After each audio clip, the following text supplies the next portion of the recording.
Hi friends, చూడండి బచ్చలు మీకు ఇట్లా ఇరిగిపోతుందా? అయితే మంచి ప్రాసెస్లో చూద్దాం. ఒక విధం ప్రాసెస్ ఇది అయితే ఫస్ట్ టైం చేసినప్పుడు అనుకున్నాను మంచిగా రాలేదని, మళ్ళీ ఒకటి ఆలోచించుకున్నాను.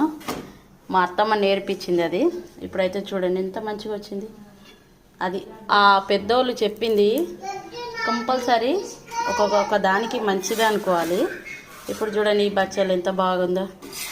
చేస్తే కాలుస్తే కూడా చాలా మంచిగా ఇస్తుంది, ఉబ్బుతుంది కూడా. ఇట్లా చూడండి, ఇట్లా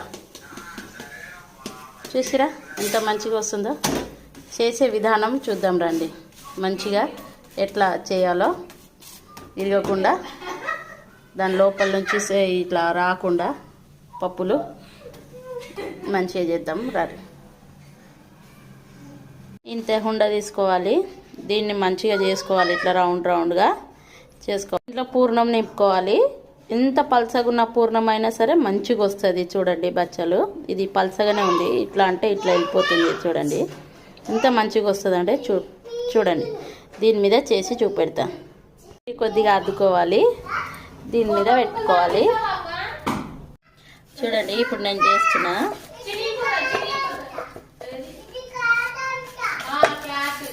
అంతే,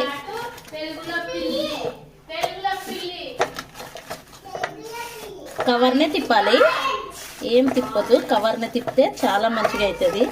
అస్సలు ఇది అవ్వదు. నా దాంట్లో అయితే ఎడిటింగ్ ఏమి ఉండదు ఫ్రెండ్స్. అయితే మీకు నా వీడియో చూడడానికి బోర్ కొట్టవచ్చు, కానీ మొత్తం చూడండి మంచిగా ఉంటుంది. ఇది చూడండి ఎంత బాగుంటుందో. పప్పు ఒక్కటి కూడా బయటికి రాదు.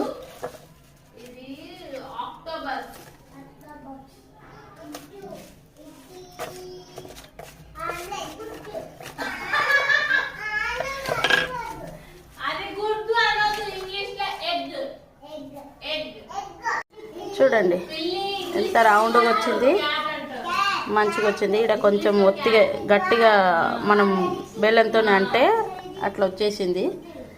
గట్టిగా అనకుండా వీడియో తీయాలి, ఇట్లా వస్తలేదు ఫ్రెండ్స్.